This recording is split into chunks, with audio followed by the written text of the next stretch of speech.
Muy buenos días tengan todos ustedes, hermanos y amigos de Radio Encuentro 307. Buenos días. ¿Cómo están? ¿Cómo están? Espero yo de verdad que estén súper bien.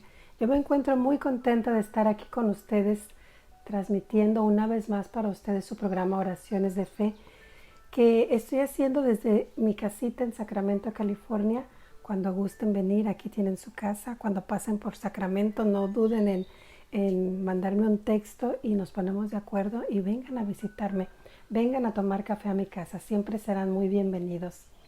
Pues hoy estoy muy contenta, ¿saben? Estoy muy contenta porque el tema que vamos a estar tratando hoy, de lo que vamos a estar dialogando hoy, pues es un tema que a mí me llena de ternura. Jesús se encuentra con el Dios de la ternura. Fíjate cómo a Jesús, aunque era el Hijo de Dios y aunque bajó del cielo con un propósito y un fin, que era, bueno, el de abrirnos las puertas del cielo, ¿verdad? Ah, de cualquier manera, Jesús en su humanidad tuvo que reencontrarse con Dios, con ese Dios de la ternura. Y bueno, Jesús era un hombre de oración, que él particularmente le gustaba orar ya entrada la noche o muy de madrugada. Esos eran los horarios favoritos de Jesús para ponerse en oración. Yo te pregunto a ti, ¿a qué hora oras tú? ¿Cuál es tu horario favorito? ¿Prefieres la mañana cuando todavía nadie se despierta? ¿O prefieres la noche cuando ya todos se fueron a dormir? Regularmente nosotros los que tenemos hijos estamos buscando o trabajando alrededor de la familia, ¿verdad? Para buscar esos momentos donde podamos recogernos en oración. Siempre estamos pensando que, bueno, sea o tempranito antes de que se despierten los niños, o tardecito ya que se durmieron, o a mediodía cuando ya están en la escuela, que ahorita este es un problema, ¿verdad? Porque ahorita no se van a la escuela, ahí los tenemos todo el día y toda la noche. Ahora sí que estamos sabiendo lo que se siente ser padres, ¿no? Bueno, pues Jesús era así, él también tuvo que encontrarse con ese Dios que al cabo de la oración y después de mucho tiempo de pasar a solas con aquel Padre amoroso, se dio cuenta de lo que era en realidad, que era ese Dios todo ternura. Vamos a estar hablando de eso.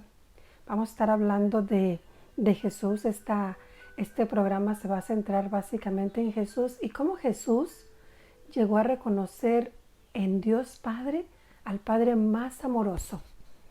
¿Estás listo? Acompáñame en esta aventura.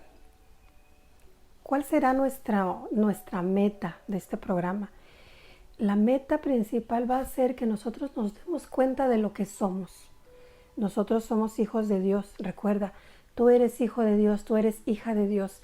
Y tenemos una dignidad que no nos la quita nadie. Y deja de que somos hijos de Dios. Somos hijos muy, pero muy amados por Dios. Dios nos ama tanto, Dios te ama tanto, que fue capaz de enviar a su Hijo Jesucristo para que nosotros, tú y yo, podamos tener vida eterna. Porque antes de que viniera Jesucristo, por el pecado original había ese rompimiento. Y a Dios Padre le dolía tanto y estaba buscando la manera de reparar esa ruptura. Y bueno, llegó el Hijo y dijo, yo puedo hacer eso. Y mira, hermoso. Pero sí, hay que darnos cuenta de eso. Hay que darnos cuenta de que somos hijos de Dios, que somos amadísimos por Dios Padre. Hay que darnos cuenta de que Dios nos creó por amor. En verdad que sí, Dios nos creó por amor. Hay que darnos cuenta también de que a Dios le ayudó a alguien para que tú y yo llegáramos a este planeta. Y ese alguien que le ayudó a Dios, esos compinches de Dios, fueron nuestros padres. Y nuestros padres por amor nos engendraron, por amor, el acto de amor de nuestros padres nos dio vida a nosotros. Y claro que Dios Padre sopló también en nuestro germencito, ¿verdad? Para que fuéramos lo que hoy somos. Estamos viviendo en tiempos difíciles. Fíjate, hay muchas familias que están rotas por el divorcio. Hay familias que están rotas por el alcoholismo del padre o de la madre. Hay familias que se están desmoronando. Muchas veces nosotros tenemos un ideal de nuestro papá y nosotros creemos que nuestro papá de la tierra es el mejor papá del mundo, ¿no? Nosotros pensamos, bueno, es que mi papá en verdad que es el mejor, es mi héroe, yo quisiera imitarlo en todo, porque tenemos un buen papá. Hay veces que no es así, que la realidad es que nuestro papá tiene algunos defectos que pues no nos enorgullecen. Por ejemplo, puede ser que nuestro papá sea alcohólico, puede ser que sea mujeriego, puede ser que nos pegue, puede ser que, bueno, diga malas palabras. Tú ponle ahí lo que tu papá hace y que a ti no te gusta.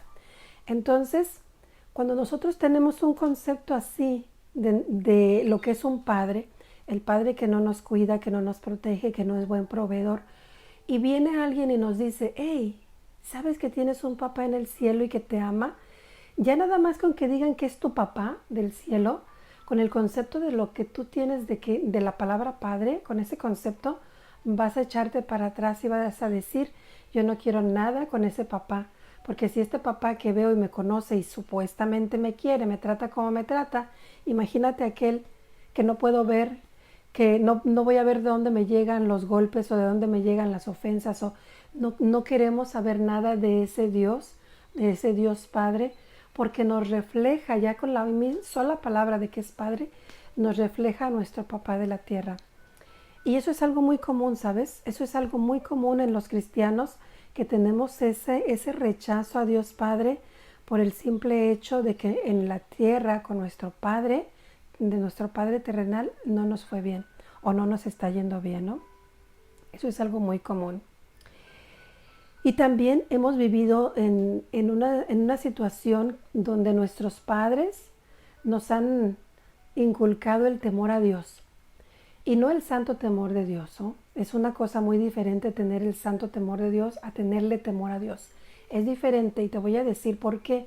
Porque cuando nuestros padres nos inculcan un miedo a Dios, lo hacen de esta manera. Por ejemplo, te dicen, si te portas mal, Dios te va a castigar. Si echas mentiras, te vas a ir al infierno. Dios no quiere nada con los niños mentirosos, Dios no quiere nada con los niños que son desobedientes. Es pecado no ir a misa. ¿No fuiste a misa? Estás en pecado. Estás en serios problemas con Dios. Y así sucesivamente vas creciendo y te van inculcando ese temor a Dios. ¿Estás viviendo una unión libre? Ese es un pecado grandísimo. Y de repente tus papás hasta te dicen, ¿sabes qué? No vengas para acá, para la casa, porque estás viviendo en pecado. Muchas de las ocasiones nos meten tanto temor a Dios y no es el santo temor a Dios. El santo temor de Dios es tener esa preocupación por ofenderle y decir, yo no voy a hacer esto porque daño mi relación con Dios, y tratar de buscar la manera de agradar a Dios en todo. Eso es tener santo temor de Dios.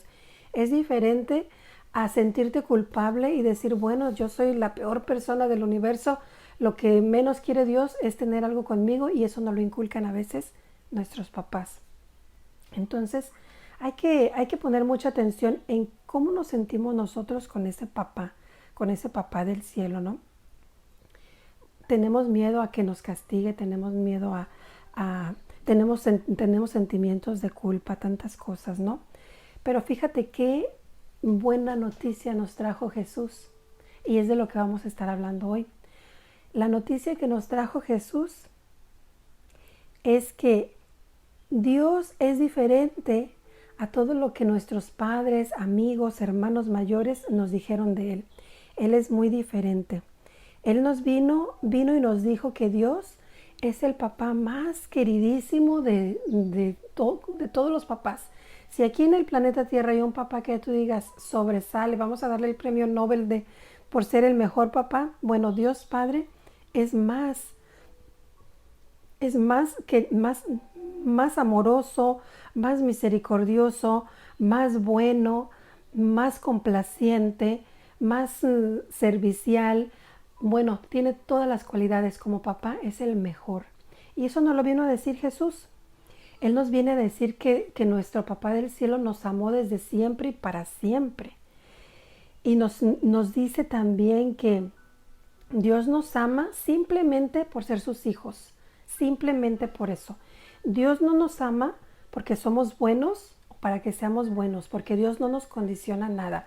Simplemente Dios nos ama y punto, nada más.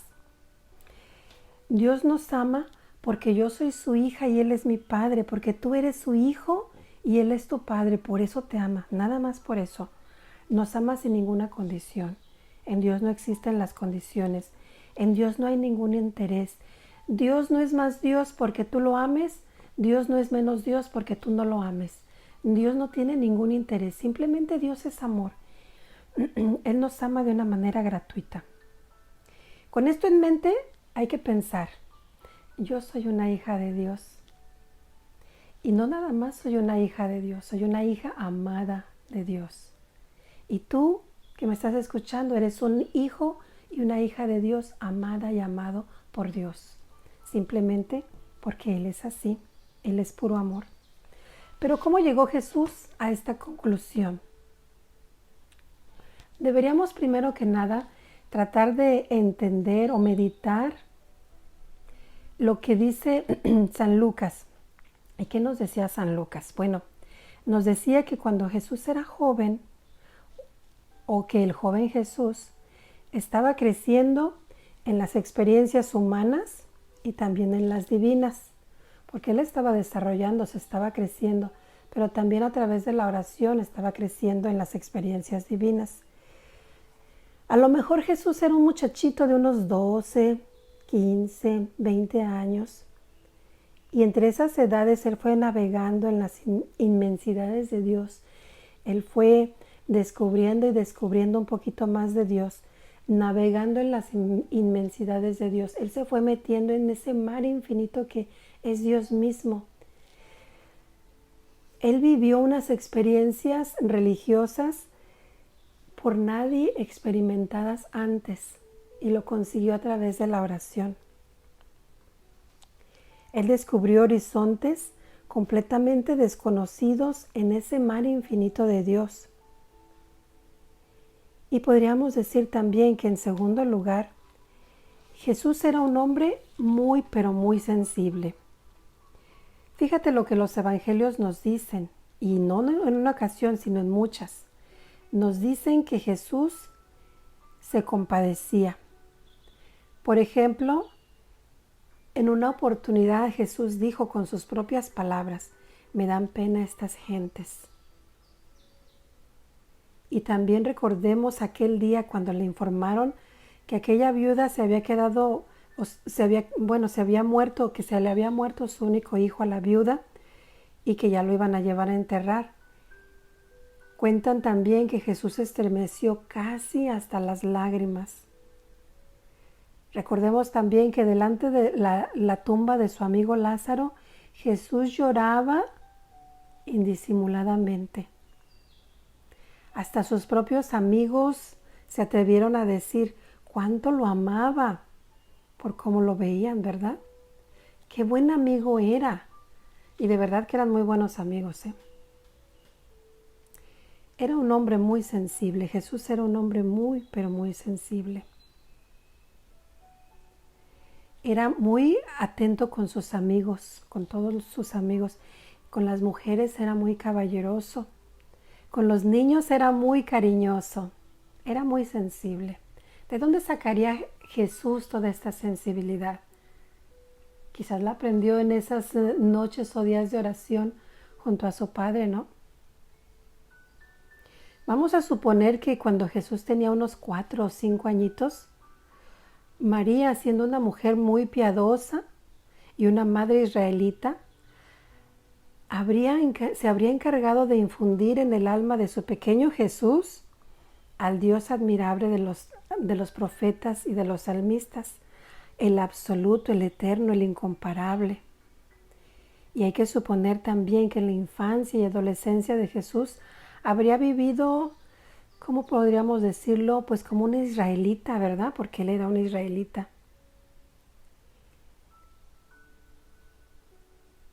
Jesús crecía en adoración y asombro espiritual. Y María le ayudó muchísimo en eso, ¿no? Porque cuando era pequeño, recordemos que María le enseñó a rezar. ¿Y qué era lo que rezaban? Los salmos, esos 150 salmos que Jesús tenía que aprender de memoria, que teniendo la memoria que tenía no ha de haber batallado. Yo te pregunto a ti, ¿cuántos salmos te sabes? Y me pregunto a mí misma, Patricia, ¿cuántos salmos te sabes? Y yo creo que vamos a fallar la prueba, ¿verdad? Nada que ver con Jesús.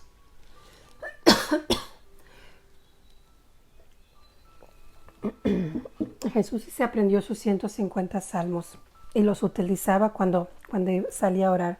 Es por eso la importancia de que nosotros también aprendamos lo más que podamos, aprendémonos esos salmos, aprendámonos algunos textos bíblicos. ¿Para qué? Pues para que cuando salgamos a la oración tengamos algo que meditar, ¿no? Pues así iba creciendo Jesús, así iba creciendo Él en sabiduría y gracia. Se podría decir que el joven Jesús superó aquella etapa del suspenso y de la adoración espiritual. Él entró resueltamente en el clima de confianza y comenzó a tratar con Dios como si fuera el Padre más querido y más amante de la tierra. Qué hermoso, ¿no? Poder tener esa experiencia. En los años de la juventud de Jesús podríamos decir que hubo una transformación progresiva de grande importancia en la historia de la humanidad. Por otra parte, pues también debemos de tener presente este dato. Los evangelios nos transmiten en más de 20 ocasiones, que Jesús se retiraba siempre solo, casi siempre de noche, a veces de madrugada y generalmente a una montaña o a un lugar retirado. De este hecho nosotros podríamos razonar pensando y podemos también deducir que Jesús se fue forjando en estos días de oración, en estas madrugadas, en estas noches, en estas montañas que rodeaban a Nazaret y siempre tratando de estar a solas con su Padre. Podremos quizás imaginarnos a ese Jesús joven, frecuentemente recluido en la soledad y en el silencio. Jesús era un hombre muy interiorizado. A él le encantaba la oración de silencio, la oración de contemplación. Y es que en el silencio nos habla Dios. Si tú quieres escuchar la voz de Dios, guarda silencio y escucha. En el silencio y en lo secreto de tu corazón Dios te va a hablar. Podríamos decir de Jesús que él era un hombre o un muchacho normal, pero diferente. Normal pues porque hacía las cosas que los muchachos hacían, ¿no? Diferente porque se retiraba a orar, era un hombre de oración o un joven de oración, ¿no? Un muchacho de oración. Y eso hacía que él fuera diferente a los demás. Si hubiera algún observador sensible en aquel tiempo, él hubiera podido distinguir en el rostro de Jesús un destello de misterio. Y en sus ojos pudiera haber observado un esplendor de eternidad. De verdad que sí. Era igual a los demás, normal, pero diferente. Había algo en su mirada que no era la misma que la mirada de otros jóvenes de su edad. No podríamos decir exactamente cómo, pero había una presencia misteriosa que habitaba siempre en él, en Jesús. Como si una lumbre velada se trasluciera de su rostro, sus ojos, sus manos. Era un joven diferente, no era como los demás. ¿Cuántos años tendría Jesús en aquel entonces? Podrían ser unos 18, 19 o 20. Imagínate a Jesús de sol a sol, noche a noche, y él avanzando mar adentro hacia el centro de los abismos infinitos de Dios. En su alma crecía la intimidad y crecía el amor. Y cuanto más era la intimidad, más alto era el amor. Y cuando más profundo era el amor, más profunda era la intimidad. Como diría el poeta, el amor nace de una mirada. Es un momento de olvidarse. crece con deseos de darse y se consuma en el olvido total de un gozo recíproco. Era bueno el poeta, ¿no?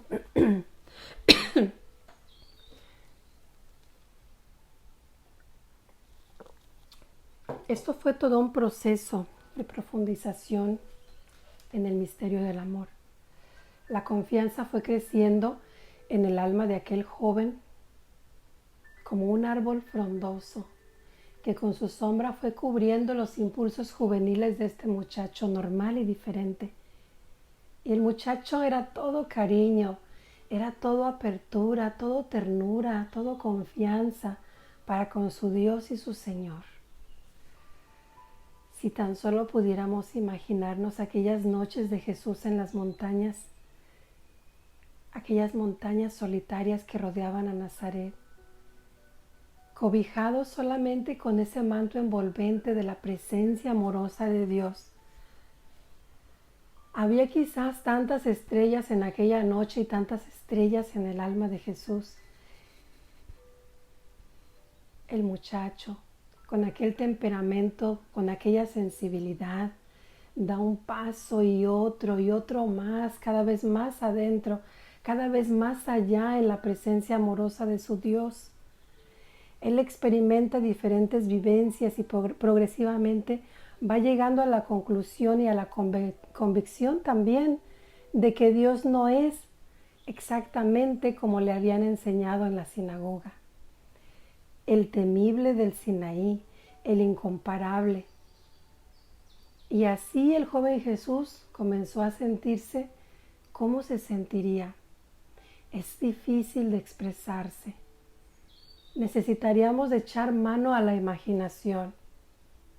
Él comenzó a sentirse como una playa inundada por un pleamar de ternura, como si 10,000 brazos convergieran sobre él para envolverlo, cobijarlo, abrazarlo, amarlo, como si Dios fuera un océano infinito y el joven navegando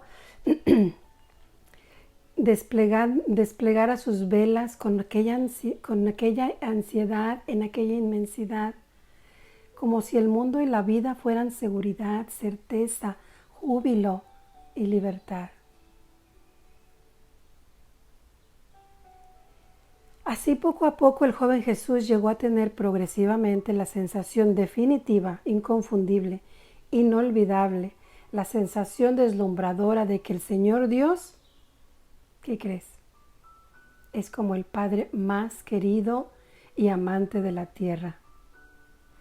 Fue un mundo nuevo, como dice el Salmo 36. Oh Dios, tu amor toca el vértice del cielo y tu fidelidad las nubes del firmamento. Qué inapreciable es tu ternura, Dios mío. Tus hijos se cobijan bajo la sombra de tus alas, se alimentan de la dulzura de tus colmenas y se embriagan en la tormenta de tus delicias. Eso lo experimentó Jesús. En estos años de la juventud de Jesús se produce pues la más revolucionaria transformación interior de todos los tiempos. Jesús experimentó en su propia carne que el Padre no es ante todo temor. Él experimentó que el Padre sobre todas las cosas es amor, que el Padre no es ante todo justicia, que el Padre es misericordia, que el Padre ni siquiera es ante todo su santidad, su excelencia, su majestad, el 3 veces santo, como afirmaba Isaías, sino que el Padre más bien era ternura, perdón, cuidado, cariño, desvelo. Todo eso era el Padre. Todo eso lo descubrió Jesús. El joven Jesús llegó a la convicción definitiva que el primer mandamiento había caducado para siempre, que de ahora en adelante no consistiría en amar a Dios. Recordemos que el primer mandamiento es amarás a Dios sobre todas las cosas. Pues Jesús vino y nos dijo que el primer mandamiento ahora es dejarse amar por Dios, que dejarnos amar por Dios. Fue un mundo nuevo. Jesús descubrió un mundo nuevo, un mundo de sorpresas y de éxtasis, mundo de alegría y de embriaguez, mundo descubierto y vivido por este muchacho normal y diferente, y que se puede resumir todo esto diciendo: todo es amor. Jesús se sintió vivamente amado y por eso completamente liberado, porque donde hay amor no hay temor. Recordemos que solo los amados aman, y decimos que siempre, siempre los amados aman siempre, y los amados no pueden dejar de amar. De ese día para adelante Dios ya tenía un nuevo nombre. En adelante no se llamaría Yahvé, Adonai, como le llamaban los israelitas. En adelante se llamaría Padre, porque tiene lo que tiene, siente lo que siente y hace lo que hace el papá ideal de este mundo. Está cerca, protege, cuida, comprende, perdona. De noche vela mis sueños, de día me acompaña donde quiera que yo vaya. Así que en adelante el nuevo nombre de Dios es Padre. Desde ahora Dios se llama Padre, porque en la Biblia nombre o contenido del nombre y persona a quien se refiere el nombre, todo se identifica. De ahora en adelante, adorar no consistirá en cubrir la cara con las manos inclinando profundamente la cabeza,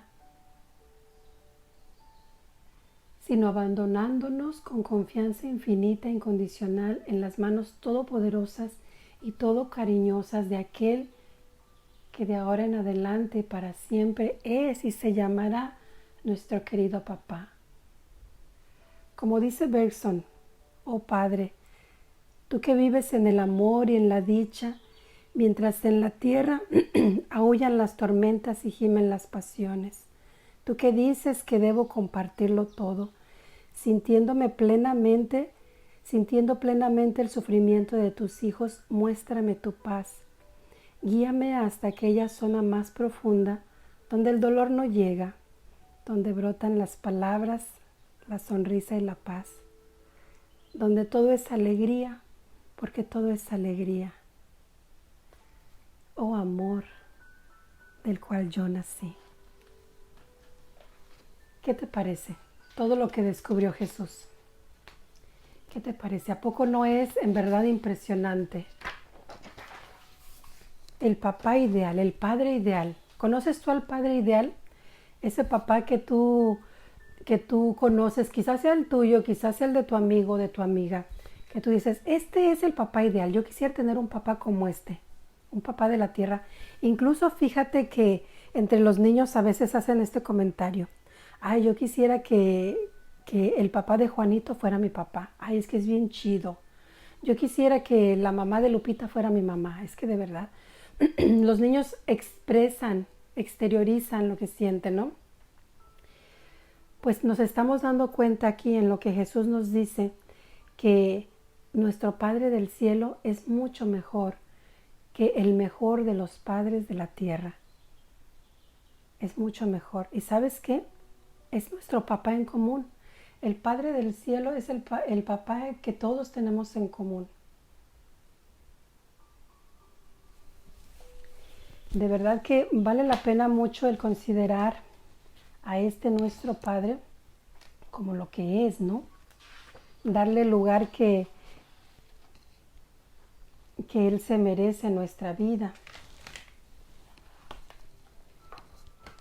A mí me encanta ver cómo Jesús empezó a caminar de la mano de su papá, que también es nuestro papá.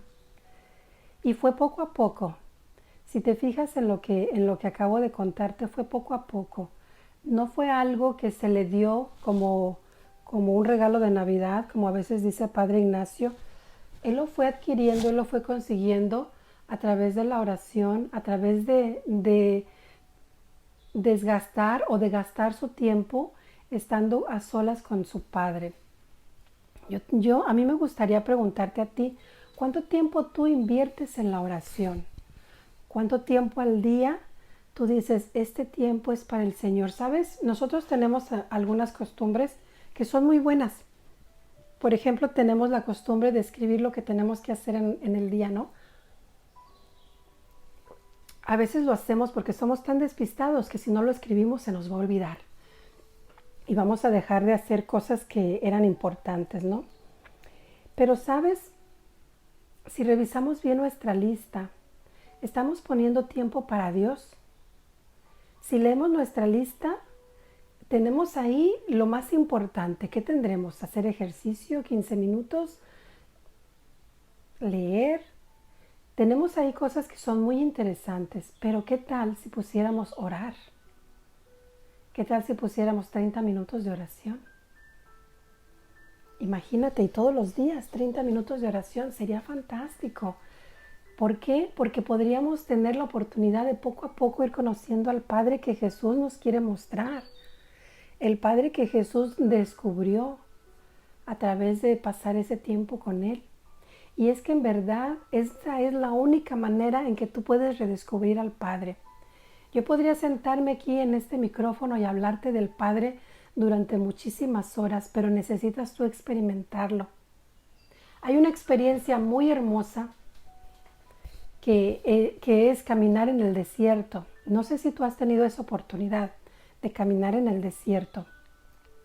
Puede ser que sea en un desierto real, o sea que tú te vayas al desierto del Sahara o algún desierto aquí en los Estados Unidos que también hay, ¿no? Puede ser que tú te vayas por ahí o te vayas nada más a un lugar desértico, a un lugar donde no haya gente, a lo mejor a una montaña, a un lago donde no haya nadie, donde puedas estar tú a solas con Dios. Esa es una experiencia de verdad enriquecedora y es lo que se acerca más a lo que Jesús hacía, porque Él se alejaba. Si recordamos un poco, Él se alejaba, se iba de la gente, se iba a las montañas solitarias y ahí se ponía a hacer oración, por la noche o por la mañana, muy de madrugada o ya entrada la noche. Entonces, si nosotros queremos copiar los rasgos de Jesús, tratemos con eso. Vayámonos a vivir nuestros desiertos. Aunque sea un día al mes, póntelo en tu agenda y di, bueno, este domingo, quizás el domingo 30 del mes de agosto o de septiembre, de octubre, el último domingo del mes, me voy a ir a un lugar solitario y voy a pasar el día a solas con el Señor, el día completo. Llegando allá muy tempranito en la mañana, me llevo mi lonchecito y me quedo ahí en oración todo el día, estando en la presencia del que sé que me ama, y ahí voy a pasar el día entero. ¿Haciendo qué? Orando, leyendo, cantando, alabando al Señor y también guardando el silencio. Unas 3, 4, 5 horas en silencio absoluto. Recordemos que en el silencio Dios nos habla. Si tú puedes hacer esto, hazlo y verás cómo tu vida espiritual va a ir creciendo de una manera increíble y a pasos agigantados. Entre más tú le dediques tiempo a Dios, Él más se va a manifestar en tu vida. Es muy diferente, fíjate lo que muchas veces hacemos por ignorancia. Hay veces que tenemos la inquietud de mandarle decir una misa a mi mamá o a mi papá que fallecieron hace mucho tiempo y a no sé, a lo mejor lo soñé y dentro de mí digo, bueno, quizás ocupan oración. Y lo que uno regularmente hace, o algunas personas, no todas, claro está, es que vamos, pedimos la misa en la parroquia, pagamos y nos vamos y el día de la misa no vamos. Dejamos que los demás oren por mi mamá o por mi papá. Y eso está mal, porque los que debemos de orar primero que nada somos nosotros. La misa sí es la intercesión más grande que podemos hacer por alguien, por vivos o muertos. Es la intercesión más grande. Pero participar en la Santa Misa, decía el Padre Llamas, es que mandar decir una misa y que no vengan, pues qué cómodos, ¿no? Y el Padre Llamas, él siempre decía, vamos a oficiar la misa por el eterno descanso de José Rangel. ¿Dónde está la familia de José Rangel? Y nadie se levantaba. Y entonces decía, mira nada más, nos pusieron a rezar por el eterno descanso. ¿Y dónde está la familia Rangel? ¿Por qué no viene a rezar? Tremendo, así era el Padre. Bueno, así sigue siendo. Pero tiene mucha razón el Padre, porque la persona más interesada en que José Rangel llegue al cielo deberíamos de ser nosotros, sus hijos, ¿no? Deberíamos de ser nosotros. Entonces es importante que nosotros nos mantengamos en oración. Yo sí te invito, porque yo lo he experimentado, a que vivas tus desiertos. Prográmate una vez al mes, una vez cada 2 meses, si te es muy difícil, pero una vez cada 2 meses. Serían 6 veces al año que estás en oración durante todo un día, y de verdad no te imaginas el regalo tan grande que le haces a tu alma y el regalo tan grande que le haces a tu familia al alejarte. ¿Sabes por qué? Porque en ese alejarte Dios te llena de todo lo que tu alma necesita para hacer que, si eres mujer, vas a ser una mamá más cariñosa, más comprensiva, más dulce. Si eres un papá, vas a hacer lo mismo, vas a ser mejor proveedor, vas a ser más cariñoso con tus hijos, vas a dedicarle más tiempo a tu esposa. Todo eso Dios te lo puede dar, pero no te lo va a dar si tú no le dedicas tiempo a Él. Necesitas de tú pedirle, necesitas de estar a solas con Él para que Él te vaya cargando de lo que tú necesitas. Es necesario de nuestra voluntad. Dios no va a violar nuestra voluntad. Él es muy respetuoso. Él está, recordemos la imagen de Jesús, esa pintura tan famosa donde está Jesús y está una puerta y se ve como que Él está tocando a la puerta, y lo extraño de esa puerta es que no tiene ¿cómo se llama? La parte para abrir, manivela para abrir. No tiene, o sea, es liso, ¿no? Ahí. Entonces, ¿qué es lo que nos está diciendo esta pintura? Que Dios está a la puerta y llama. Si le abrimos, Él va a entrar, pero Él no le puede abrir por dentro. Ahí nos está haciendo por fuera, perdón, nos está haciendo un reflejo de lo que es la voluntad. Nosotros tenemos una voluntad humana que tenemos que fundir con la voluntad divina, pero con nuestra voluntad, Dios está ahí, está tocando, pero con nuestra voluntad tenemos que abrir la puerta, tenemos que abrirla, tenemos que hacer algo. No lo va a hacer todo Dios. Si nosotros estamos sentados esperando a que Dios nos ayude,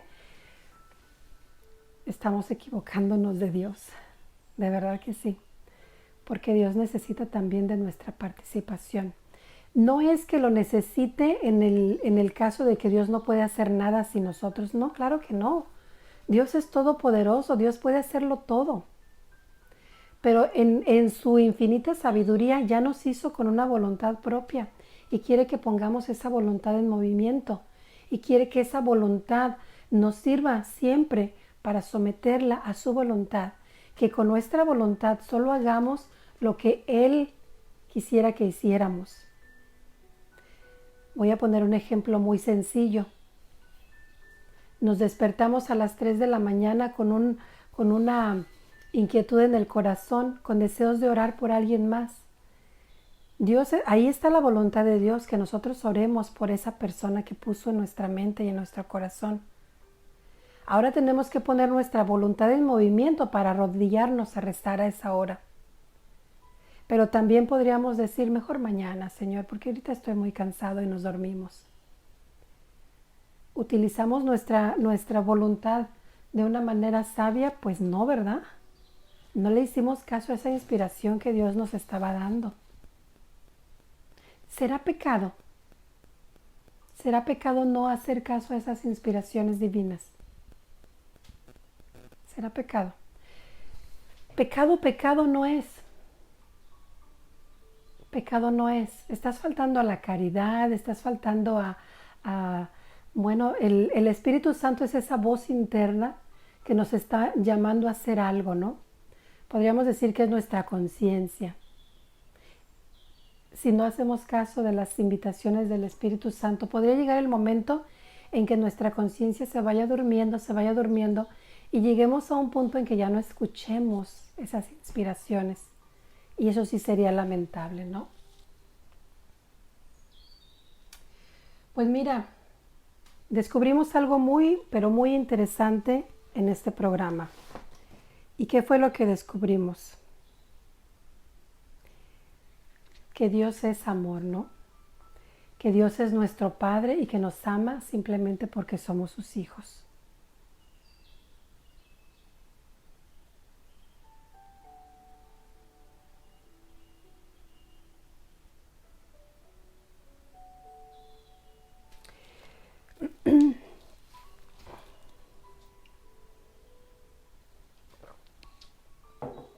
Te voy a invitar a que hagamos una oración.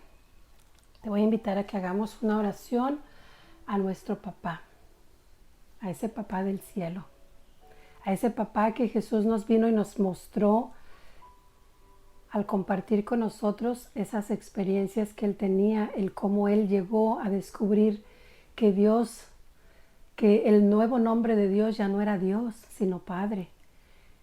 Y vamos a orarle a ese papá del cielo. Yo te invito a que te recojas y que en el silencio de tu corazón repitas esta oración junto conmigo.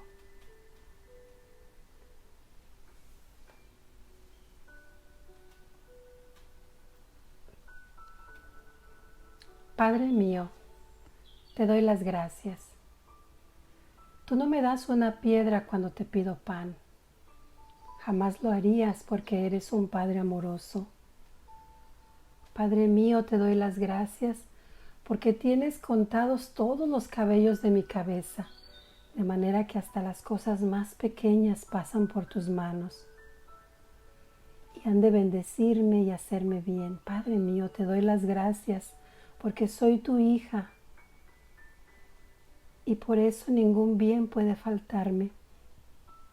Padre mío, te doy las gracias porque eres el Padre misericordioso y el Dios de todo consuelo. Tu corazón me abre las puertas cuando estoy en necesidad. Padre mío, te doy las gracias porque tu corrección no es más de lo que puedo soportar. Padre mío, te doy las gracias porque tú sabes lo que es bueno, saludable y beneficioso para mí. Por eso sé que la forma en que me guías siempre es la mejor para mí. Padre mío, te doy las gracias porque escuchas cada petición de tus hijos y ninguna de sus oraciones son desoídas. Padre mío, te doy las gracias por ser el mejor de los padres, compasivo, clemente y lleno de bondad y paciencia con tu Hijo. Padre mío, te doy las gracias porque nada puede sucederme excepto lo que tú permitas, porque todo viene de ti y lo usarás para mi bendición. Padre mío, te doy las gracias por alegrarte de hacer el bien a tus hijos. Muchas gracias porque puedo contar contigo en todas mis necesidades. Padre mío, ¿quién me ama como tú? ¿Quién me cuida como tú? ¿Quién me guía por el camino correcto como tú? ¿Quién me sobrelleva con la misma paciencia que tú?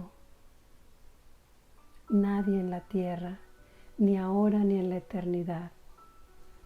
Amén. Muchísimas gracias por orar conmigo. Esa es una oración hermosísima. Es una oración hermosa que nosotros podemos hacer cuando nos dirigimos a nuestro Padre. Démosle las gracias por todo. Hay que darle gracias al Padre porque está ahí, está en tu casa, está en tu corazón. Él es el proveedor, es la persona, pues Dios Padre es la persona que permite que tú tengas ese trabajo para que tú puedas proveer por tu familia, para que puedas darles una vida digna, para que tú puedas ser una persona que va creciendo en sabiduría y gracia igual que Jesús. Y ojalá que todos tus metas se realicen. Cuando vamos caminando tomados de la mano de Dios Padre, de verdad que Él se encarga de que todas nuestras necesidades se llenen, se cumplan. Especialmente que haya mucha salud en la familia, en tu familia, en ti mismo. Que haya salud, que haya trabajo. Eso es lo más importante y lo que siempre hay que pedirle al Señor. Escuchaste tu programa de oraciones de fe con Patricia Rangel. Que Dios te bendiga. Nos escuchamos mañana con el favor de Dios. Paz y bien.